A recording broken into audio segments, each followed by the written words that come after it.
Welcome to the TED Ed Podcast, where we delve into the issues that shape our daily lives and drive our productivity. We confront topics that matter deeply to all of us, from healthcare and affirmative action to voting rights and monetary success and failure. We cover it all. And yes, we dive into the complex world of politics, exploring how our country has evolved from slavery to the 21st century. Our content is crafted with care and expertise, drawing from years of experience in these critical areas. We invite you to give the TED Ed podcast a listen. You won't be disappointed. Share your thoughts with friends and confidants, and don't forget to like, comment, and share our episodes. Your engagement helps us grow and reach more listeners. Are you passionate about these topics? Do you have unique insights to share?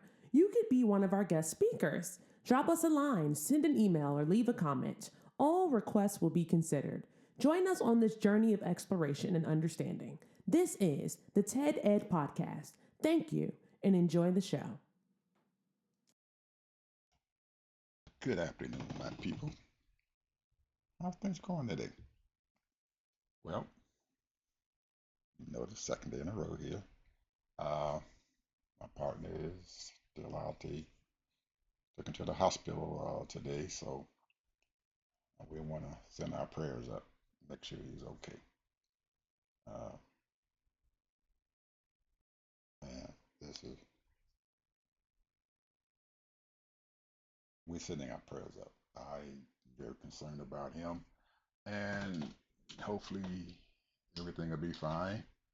Doctors will find out what's wrong with him, and he'll be coming back strong. These things do happen to people sometimes, and just have to pray and hope the Lord gives him strength and keeps him going. So, anyway, I am here today, and man, I got a wealth of things to talk about, but um, I need to talk about the two or three really important things. One of them is the Health and Human Services Director who is sitting there in front of the Senate Oversight Committee today. That was a disaster, complete disaster there. I want to talk about Canada, and I want to talk about rare earths specifically. Let's talk about HHS. Robert Kennedy Jr. is the Health and Human Services Director. Since he has received his confirmation, he has been a disaster, I should say. He's been before the Congress and stuff as on several occasions. He was before the House, I guess, the last time, and the Senate called him in this time because of all the turmoil that is going on with the Center for Disease and Control. That Center for Disease and Control is a major, major factor here for the health of this country and for the world. Uh, the World Bank and a lot of other people and stuff use the CDC and everything for vital information. They use them for vital research. They use them for a lot of things for rare diseases and stuff that is coming up. And that is a vital portion and stuff of our system. And because since he has gotten there, it's been a total breakdown. It's been a shooting. uh, uh, Anyone who knows about the Center for Disease and Control here in Atlanta and stuff, most of the building it has is completely glass. And terrorists, whoever they want to call him, a terrorist or whatever, or a gunman or whatever, he shot 100, he put 180 some bullets and stuff into that building. And since it's all glass, those bullets gonna go through. So they still got glass windows and stuff in the building and everything that still has not been fixed. But while all this was going on, our Health and Human Services director sitting down there at a fish bank somewhere and everything, catching catfish or whatever fish, carp or whatever he was catching. He was fishing with whoever. When he found out about it, he kept on fishing. Now, he's the Health and Human Services director, and your people are in danger in the most important agency and stuff that we have in this country, and he's fishing. Well, he shows up, comes back, and starts getting upset. So I guess the people there and everything, because of all the cuts that he has made and stuff with the CDC and all of that, they were just getting upset with him and his management style. And he's telling them that they don't know what they're talking about, and these people are scientists. They're the last people that he should be um, fighting against, telling them that they don't know what the hell they're talking about. So he fired one director, and they just brought out another director about a month ago, and he wants to fire her. So she's sitting there in the office, said, "I'm not going anywhere. The president's going to have to fire me." So all the other her subordinates, directors and stuff who below her, who are in charge of sensitive areas and stuff as far as health is concerned, communicable diseases and all that is concerned, they all quit. And they've already fired, oh man, something like 500 or 600 people and everything. And they found out that they needed some of those people, and so they hired some of them back. But it is a mess there, and those people and stuff are working with some very, very, very sensitive issues, and it takes someone with some tact, someone who understands managing people, and especially managing people who have the education that these people have. And I know he's not a scientist. He says he is, but he's not. But you have to find someone who is a heck of a lot stronger and a heck of a lot more diligent about how they proceed and stuff in a sensitive, very, very sensitive area. And you cannot look at those people and devalue their service. They're working under conditions right now that are not viable and stuff for them. They was the people are scientists. They're they want to do research. They want to do development. They want to bring forth the uh, major breakthroughs and stuff, medical breakthroughs and stuff to take care of people. They are upset because the measles virus has came back again. They're upset now because the director and stuff has told the people that they don't need to vaccinate the kids and stuff in school and all of that. And now you find out that the state of Florida and stuff, just yesterday and stuff, their legislative and stuff said that they're going to discontinue vaccinating the school kids who are in Florida. Man, we're talking about something devastating. That's going to be devastating. Well, some of the other states and everything now, they are now in charge of their vaccine deployment. And most of the coast, states on the West Coast who are on the West Coast, all of them on the West Coast, California, Oregon, and Washington both says they're going to put together their people and stuff and everything, and they're going to create them a mini CDC center there at the University of Washington, and they're going to make sure that those people and stuff have the monies and stuff, and they have whatever they need and stuff and everything to be able to continue to protect their population and the population of some of those other states and stuff who really want to join them. So they are putting together a consortium, and I hope they are successful and stuff with it. They may not have the type of money that they would have been getting from the federal government, but I'm hoping that some of the people at the CDC decide to go over and join them to continue their work, their valuable work. While this is going on, today is the day that the Health and Human Services Secretary is sitting there, and people, please do not go on CPAN and look at that stuff. It is horrible. This man is unqualified to be the Health and Human Services Secretary. He's even got some of the Republicans and stuff on the committee and everything that they are trying their best to help him out, but he is just, it's sad. It is sad. If you get, you don't really want to look at that. It's horrible. It is horrible what's going on. The Democrats are just beating him to death about what he the heck he is doing, and he is. They want him fired, but I don't know if that's going to happen or not. But he's probably just about getting ready to end that committee thing and everything. So he's probably going to walk out the door and everything, continue to do the same damn thing he's been doing, destroying our health and human services in this country. Okay, enough of that knucklehead. Let's talk about Canada. Canada has an agreement with the United States as far as trade, along with Mexico. And a lot of because of the trade agreement that was negotiated between Trump and Canada and Mexico, it is still in effect. I guess next year and stuff and everything, they're going to look back and start renegotiating that trade agreement. So about 85% of their materials that they export out into the United States is covered under this trade agreement, so they don't pay any taxes on it. But the other part of it, they have to pay the tariffs and stuff on it. Well, I'm calling it a tax. It's a tariff tax.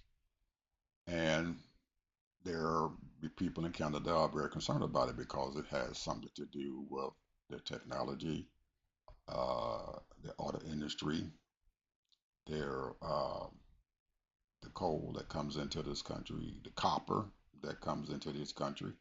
He is Donald Trump for whatever it is. He's ignoramus too. He's probably just as worse as HHS director. That's probably why they see eye to eye because they both got the same mentality. But anyway, uh, the people of Canada and stuff have decided to boycott this country, but that has nothing to do with what goes on in the political part of it, where Mark Carney, who the prime minister is, uh, he is continuing to send his people down here to negotiate. And a lot of the radical folks there in Canada and everything is trying to tell him to stop negotiating with Trump and leave him alone or whatever. But Carney is a past executive and stuff. He was in charge of the Bank of Canada, and he understands money. He understands negotiations, and he understands that you can't do that and stuff right now because this trade agreement that they got, there's 80% of their trade is coming to you talking 700-800 billion dollars worth of trade that's coming into the United States tariff free. Can't lose that. At least Canada can't, not right now, but they are getting ready to start opening up trade agreements and stuff with other countries, European Union, China, India. But they have their bad actors and stuff that they're not going to be doing trade deals with. One of them is Russia, and the other one is North Korea. Part of that axis of evil, as Bush Jr. spoke about. So those radicals are still wondering why they want to trade with China. Well, they're already trading with China in small amounts, not as much as the United States, but they are having commercial trades with China. And it's to the advantages of both of those countries to continue that trade. Because if the United States and stuff is lost by either one of them or both of them at the same time, um, it's going to put a big dent and stuff in their economy and stuff that they can't trade with us. So they are opening up more trade agreements and everything with themselves, trying to figure out how they are going to expand their trade. And this trade thing is probably, in essence, is going to be beneficial to both of those countries.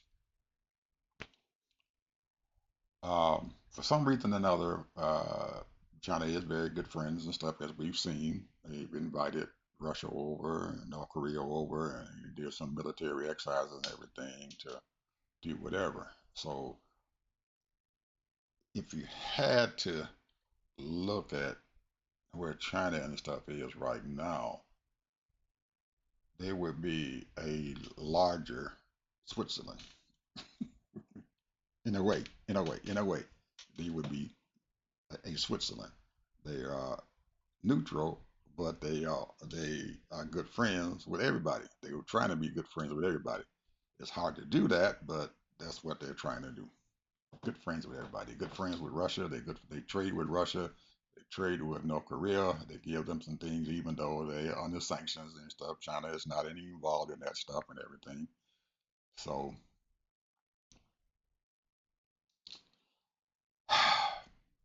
it's a good thing for Canada to continue to open up doors there. It's a good thing for Canada to continue to try to reach some kind of consensus here with the United States as far as trade, um,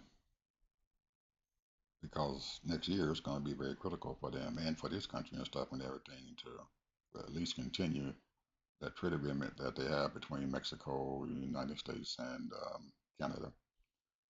So, old Mark Carney, you got to watch him. He's a slick little rascal and everything. He's very astute. He's not. He doesn't do anything without a purpose, and he's a nice guy to deal with. I think from outwardly looking at him, he he's doing what he needs to do for his country, and whatever is best for his country, I'm pretty sure that's what he's going to do to make sure that his people and stuff are at full employment. And he's been trying very hard to do that, but in some instances and everything, he's he's pissing off a few of his premiers and everything because they think he should be a little bit tougher on the United States. But he's how do you call it? He's political. He's he understands you gotta do a little give, you got a little take at a particular time. Sometimes it's not worth fighting for one thing and stuff and everything, and you lose the war. So he's got battles going on with the United States, and he's relinquished. He's losing a few of the battles, but he's also gaining in other ways. So now we're finding out that we're in trouble. And I'm telling you, people out there, you guys, you think it's bad. Now it is going to get worse. We are in terrible, terrible trouble if we don't stop this tariff thing and everything that Donald is trying to do, because he's not going to stop by himself, because he's too stupid to realize that some of those daggone things that he is doing, he is creating a serious rift between these countries and stuff out there. This 50% tariff and stuff with India is a disaster. They have gone on. It, he, Modi has 1.6 billion people in his country, and he can't keep pussyfooting around with Donald Trump. He has tolerated the United States for a long time through the Biden administration, through Trump's first term, and each one of them and stuff has dealt with India in different manners and stuff. And Modi has been very, very tolerant and stuff with that, because this is a valuable exporting commodity and stuff for their goods and their services. But what Trump did this last time, just it was the final straw and stuff. And that Campbell, and he broke that Campbell's back. And I don't think India is going to come back unless Trump gets down his bended knees and beg him to come back.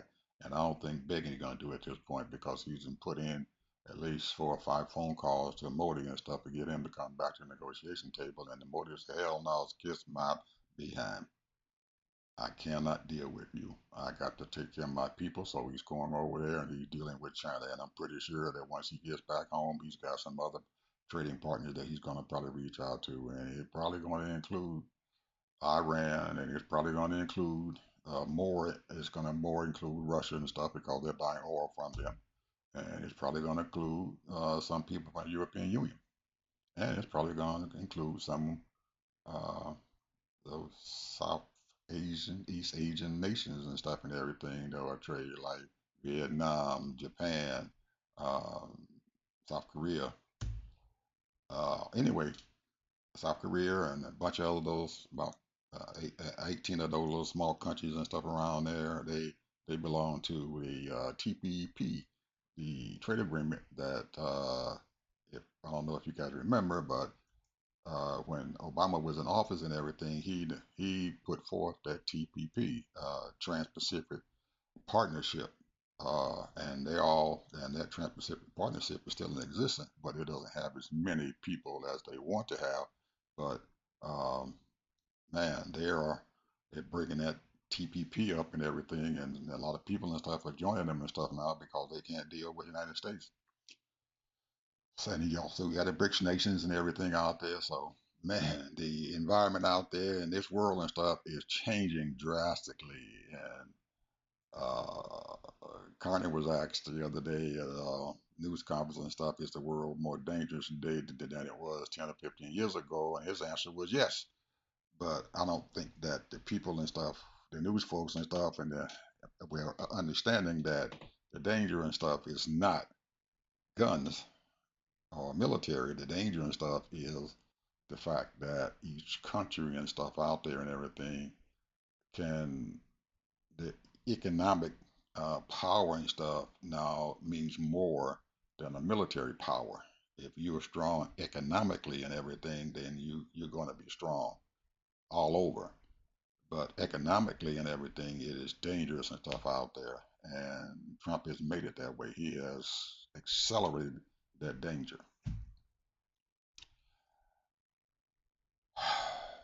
Now, I'm going to take us to the third, rare earth. I don't know if you guys remember, but a couple of months ago, I brought up the fact that this rare earth crisis and stuff is going to cause big problems for us. Big problems. Well, as the famous words of Malcolm X when he was still alive, the chickens have come home to roost. People, the chickens have come home to roost. Right now, the United States is in terrible trouble because Canada has completely cut off their rare earth supplies to this country. China has already done it. China holds about 70% of the world's rare earths. Canada has another 20 some percent of the rare earths. And you got some other nations who are filling in that total to that 100%. You got Africa and stuff has rare earths, but they're not giving their stuff away and stuff in the United States that freely. Um, but because Canada has done what they have done, they have completely cut off rare earths to the United States and also their coal. Well, many years ago, we used to be the top coal producing country in the world. Well, most of the people still thought that was true, but it's not. Majority of our coal, at least 50, 60% of it and stuff, the coal that we use for our furnaces and stuff for steel industry here comes from Canada on barges or however they bring it into this country. And they cut that off. Said, yep, we're not going to sell you guys any more coal, and we're not going to give you guys any rare earths because it's very that those rare earth things gets into the microprocessing and chip industry and the batteries and stuff, the magnets and stuff that run our military armament, the planes and stuff that we produce, everything militarily, it is shutting them down. And a couple of months ago, they said they only had about 2 or 3 months supply, and now they're saying again that they only have a couple of months supply left, and now that Canada has cut them off completely, we're looking at huge amounts of layoffs and stuff in those industries that depend on those rare earths. Huge amounts of people laid off. You're talking cars, you're talking in the armament business and the armament procurement. Lockheed Martin, who producing those planes and everything, there are people and stuff that don't have those raw materials they need to keep those planes and stuff up going, or even build more planes. Then, and they also the rare earths and stuff are used in our the guns and the huge military bullets and stuff that go into those huge guns or whatever. All those are tied in together.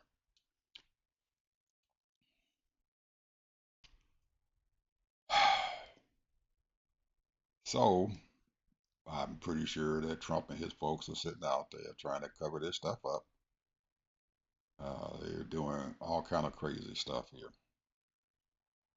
One of the companies and stuff that uses a lot of those raw materials, including steel and aluminum, that Trump put a huge tariff on, and it's still sitting on there. He's too stupid to realize that he's cutting his own folks' throats. And the people out there who work in the industry and stuff have no idea what the hell they're doing. All they know is that he's putting a tariff on this stuff and everything. That's going to be fine. Well, people, you dumb union people out there, you need to know that if they're putting a damn tariff on steel and aluminum and you getting your steel and aluminum from outside this country, that means that your company is going to have to pay 50% more for some of their raw materials, which means they can't do that. Or if they do that, then they're going to have to increase the price of the cars. Well, right now, this thing has really affected John Deere. So John Deere said they are tired of this mess and everything. They just got through with a strike. They just got through with a big fight with Trump. So they decided that they're going to move their company and stuff, all their production and stuff to Mexico in the very, very near future. They're leaving the United States. So Trump finds out about it. Guess what the hell that ignoramus does? Instead of trying to figure out a way to keep these people into this country and ask them what he can he do to do that, he's putting a tariff on them. They got 100% tariff on anything that they are bringing into this country. You dumb son of a gun. You're hurting your farmers because they're the ones that's going to have to pay the 100% tariff. That means that they're gonna, instead of paying $250,000 for a tractor or combine, they're gonna have to pay $500,000 for those tractors and combines. You're not helping anybody. You are hurting people. Wake up, folks out there in the farmland. This man is your worst enemy. He's worse than John Deere. Quit beating up John Deere and get on that son of a gun that's sitting up there on Pennsylvania Avenue and tell him that he needs to stop this tariff shit. It's hurting you as a farmer. There are other things that's probably hurting you, but this tariff crap is killing you guys. I mean, absolutely killing our agricultural industry. It is killing us. People aren't going to put up with it. They're not going to buy your corn. They're not going to buy your soybean. They're finding other supplies. And trust me, farmers here in the United States, you lose that business, it's going to be hell to get it back. Because if they are not buying from you, they're going to buy it from somebody else. And most people in most countries and stuff, they're going to buy from a stable supply. So now that they're buying, there are a lot of huge amounts of their grain from Brazil and Argentina. They're going to sign long-term contracts with those people. So that means that they're not going to need your corn and your soybean. Plus, you stupid farmers over there, you need to realize what the hell this country is doing. You're in a war. You're not going to win the fight if you don't study your enemy. If China is your enemy, you need to study what he is doing, what makes him the country that they are. Do you know that these people, for almost 20 years now, have finally developed a method of turning their arid land, their desert, because parts of China, a huge part of China is desert land. They have taken that land and they've turned it into huge farming areas where they can grow their own grain, people. They can raise their own cattle. They can get their own milk from the cattle that they are raising on this land.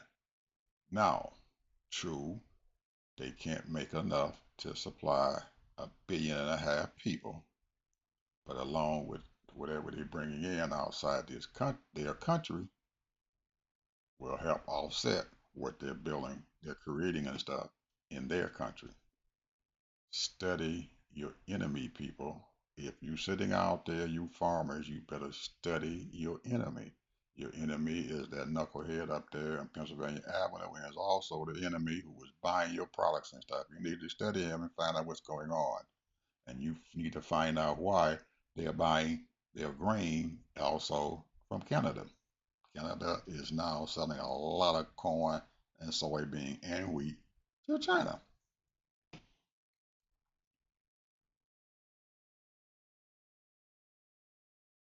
So, rare earths, trading, HHS, our health. So we're bothering our health,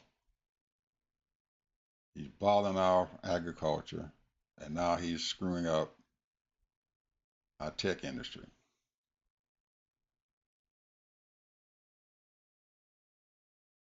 Those rare earths has a lot to do with this AI that's going on, the chip manufacturing, all of that. They need these rare earth minerals, people, to produce the chips that NVIDIA is producing. They need the rare earths to go into the aircrafts, the armament that they are building. These aircraft companies, including Boeing, needs these raw materials, including copper, which we got copper, but we have not started manufacturing that stuff. We have not, it's in the ground, but nobody has a plant or a factory that can mine that stuff, put it into production and have it ready and stuff for us folks and stuff like yesterday. It takes 3 or 4 years to get one of those processes up and going. And then by that time, your enemy is going to go way past you because you're still sitting there waiting on the crap and everything that is relevant for today. These people are going to be using those raw materials and stuff for the things that they're going to have that they're producing for tomorrow. A lot more things I need to talk about, people, but we're coming to the end of the show here.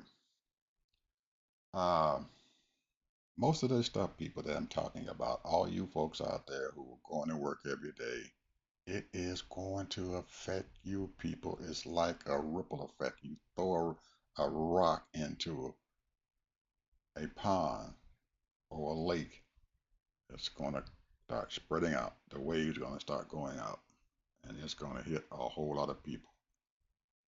Those folks who are losing their job in the tech industry and the automotive industry and everything, it's not only going to hurt them and they got to go out and get unemployment compensation, it's going to hurt the person who has the grocery store. It's going to hurt the person who was in the restaurant. It's going to hurt your infrastructure because the people are not going to be able to pay any tax money into it so you can build more roads and everything because uh, The steel that is not being produced is going into the buildings. It's going into the construction. It's going into everything that's going on out there, people. That means that the people who are building those high rises, they're going to lose their job too. You don't have to steel. You got to have steel. You can't build a highway unless you got steel for your rebar. You ain't got it, you can't build a highway. You don't have it, you can't build a high rise. You don't have steel, you can't build homes. You don't have copper, you can't build homes. That's what I said. It's a ripple effect. So what I'm telling you, it is going to affect you. What goes on in China is going to affect you here in the United States. What's going on in Canada is going to affect you here in the United States. What's going on in India is going to affect you in the United States. What's going on in Brazil is going to affect you in the United States. What's going on in Africa is going to affect you here in the United States. And definitely what's going on in the European Union and Ukraine is going to affect you here in the United States. Your people that you have put into power do not understand that. If they did, they would not be responding the way they are because your president thinks that a tariff is going to cure everything. You stupid son of a gun, you're going to put a tariff on John Deere. 100% tariff on John Deere. If you bring it outside of this, if you bring it in from outside this country, you're going to pay 100% tariff on it. You stupid son of a gun, you. Who's paying the tariff, people? The farmer who's buying the tractors and the combines. It ain't hurting John Deere. They got a product that they trying to sell. They done made their products. You put 100%, it goes directly on your people. Just like your tariffs and stuff we're doing now.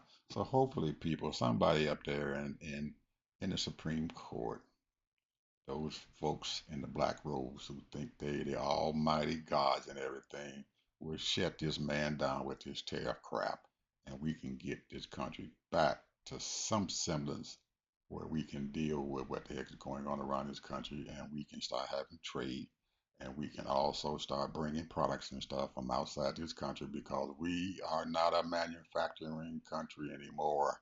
We are consumers.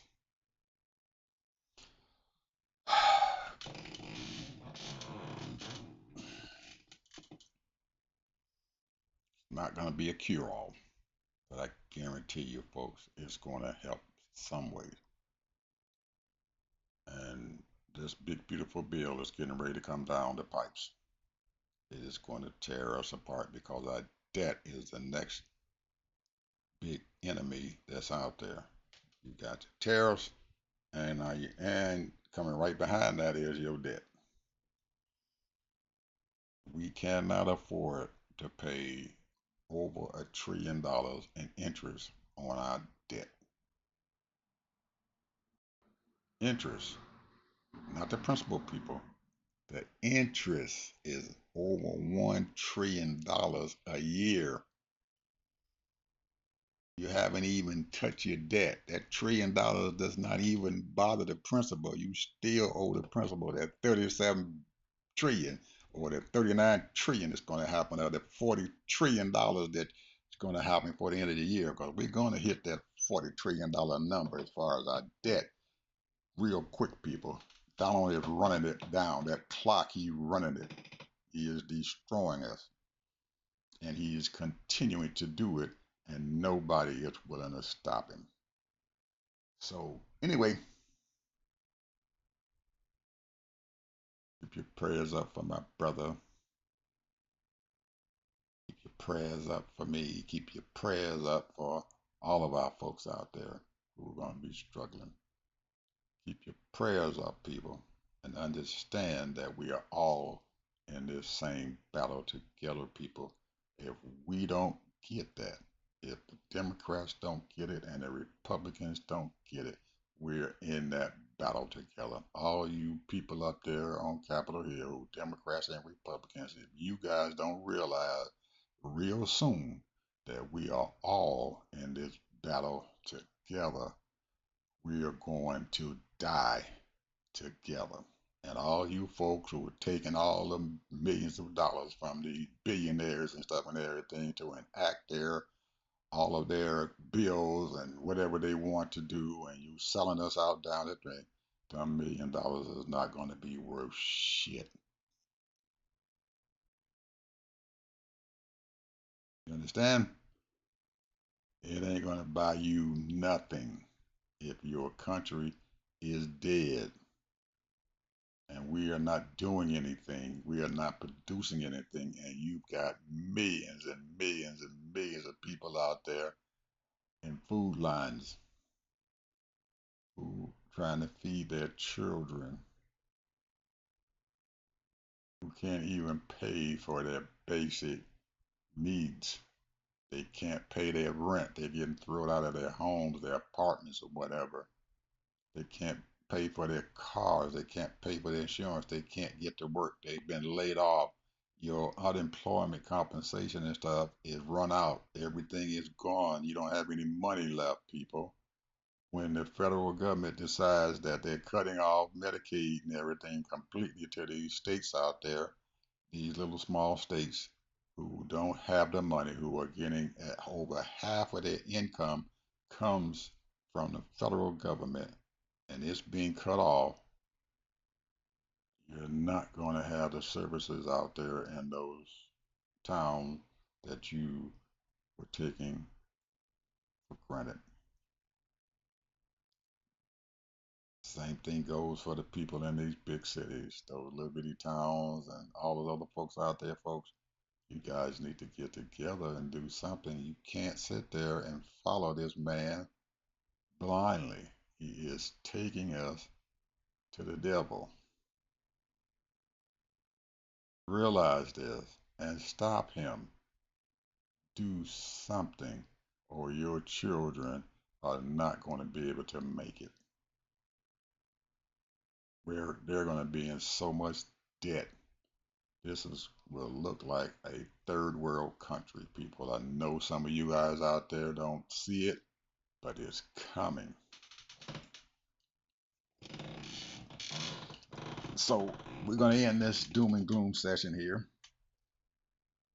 How are we going to get out of this mess? I just told you. End those tariffs and deal with this debt.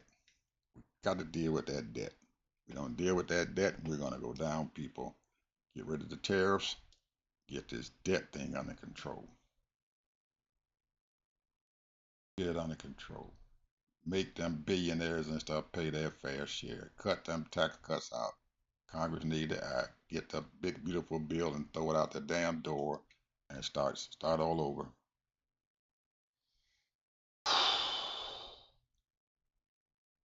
Okay. Have a good day, people. Bye bye.